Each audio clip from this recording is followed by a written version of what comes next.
tips for how to answer the question, what do you do on a typical day on that disability carrier or plan's activity of daily living form? Forms, more forms. Applying for ERISA disability benefits involves filling out lots of forms, including that pesky activity of daily living form. Now, they're going to ask you to complete this form when you apply for benefits and at regular intervals during the course of your claim.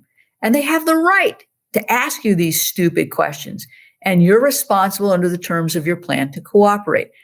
Don't blow these forms off.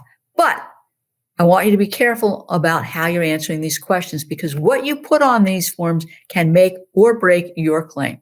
So let me give you some tips on how to answer that stupid question, what do you do on a typical day? Now, you might be tempted to say you really don't do anything, or that you don't have a typical day, and leave it at that. That won't work. You most likely have organized your day around what you need to do to take care of your personal needs and what needs to be done around the house and what you're capable of doing on that particular day. So get out that piece of paper. I want you to think about your day from the time you get up to the time you go to bed. Write down on the left-hand side of this paper, what is it that you have to do to take care of your personal needs? 1, 2, 3, 4, 5. I get up, I take a shower, I get dressed. Now, why is that important? Because it might be that when you get up, your joints are so stiff that it takes you 30 minutes to be able to get those joints to move before you can get up. It might be that when you get in the shower, you've got grab bars and a seat and you sit down, and it's a struggle for you to get in there. By the time you get out, your joints hurt, or you're in pain, or you're exhausted, and you've got to dry off with some assistance or get dressed with some assistance, and you're back in bed. Or it might be that you get out of bed and you have, difficulty showering, and you're able to go into the kitchen, but you have difficulty standing at the sink to, make that cup of coffee, or, to put the Pop-Tart in the toaster. And then you've got to sit down. So we want to work our way through the personal needs during the course of the day, the problems that you have in terms of symptoms and functionality. And we want to do the same thing with the house. So what is it that you have to do around the house? Are you able to vacuum swifter? Are you cleaning the king's castle, or are you just cleaning a little bit of the kitchen counter? Do you have somebody come over and assist you with, doing the sheets, doing the laundry, doing the house cleaning? If you do the house cleaning, what is it that you do? Do you have to take breaks? If you have to take breaks, do you ultimately have to increase your pain medication because of the problems that you're having? Or do you have to spread things out during the course of the day or the next day? Have you made any modifications to your house, your bathroom, your shower, the kitchen, to accommodate the problems that you are having?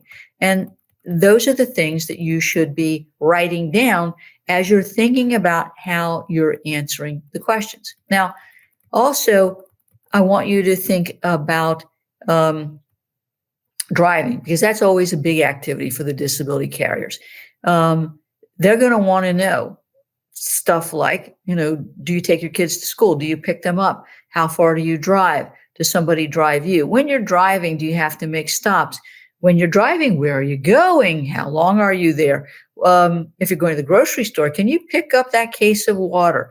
So you need to be thinking about driving much like you're doing the other activities of daily living, bathing, dressing, cleaning the house, because the disability carrier always is interested in comparing and contrasting with what you say you do, with what you're, actually doing.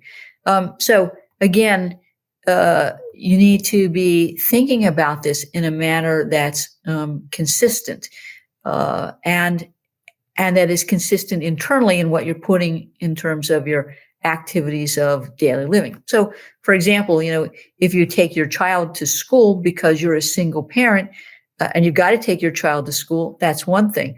But it might be that you have to, go home and take pain medication or, go back to bed or whatever it is you do. And you've got to set an alarm to go pick up your child.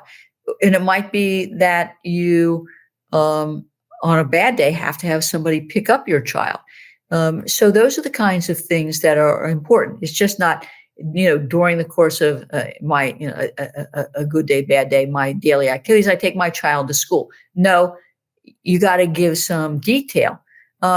Same thing with you running errands. That's another one that the carriers like. Are you going in there to the grocery store to pick up everything for Thanksgiving dinner, or are you just running in to get some milk? Or are you having it delivered? How do you feel after you do these activities?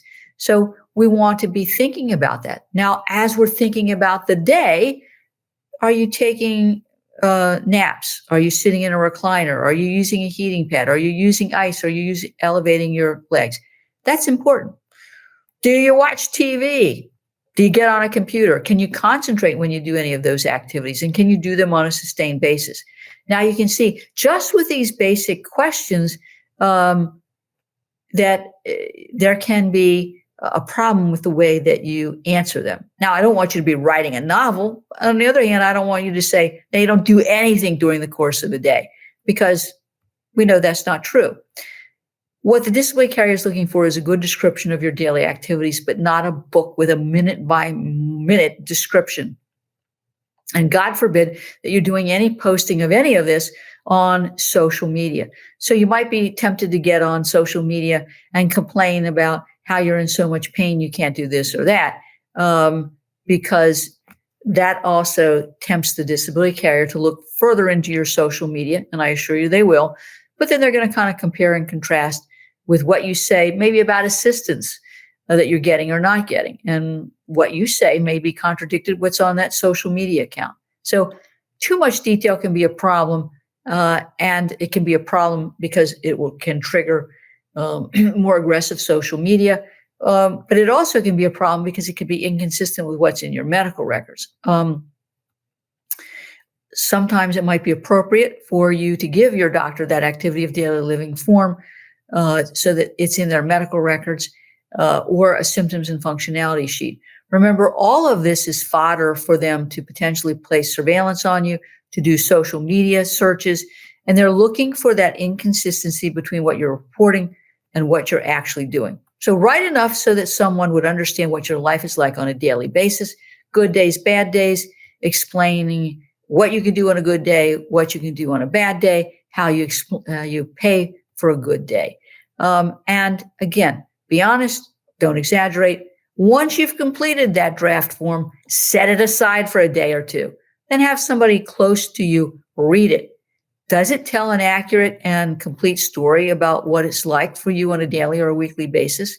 And of course, if you're represented, you want your attorney to review it before it's submitted so that there aren't bad answers, wrong answers, misleading answers, or answers that the disability carrier or plan can misconstrue to create a denial or a termination. Remember, there can be bombs in your answers on these forms. We don't want you to be submitting something that's going to blow up in your face and be grounds for a claims denial or termination. I hope these tips will help you not only in your long-term disability claim, but you also will be filing a Social Security disability application. And you're going to be asked to fill out forms there. You want to use that same approach with those Social Security disability forms. I will tell you that many disability carriers' policies and plans require that you apply for Social Security. And the disability carrier plan can get your Social Security disability claim file. If they ask for it, they're entitled to it. And there are many times in the course of an appeal, I want to give them that file. But they're going to be looking at what you put on those Social Security forms about your activities of daily living and compare and contrast them with what you put on the activity of daily living forms. Consistency, accuracy are key. Got it? All right, let's take a break.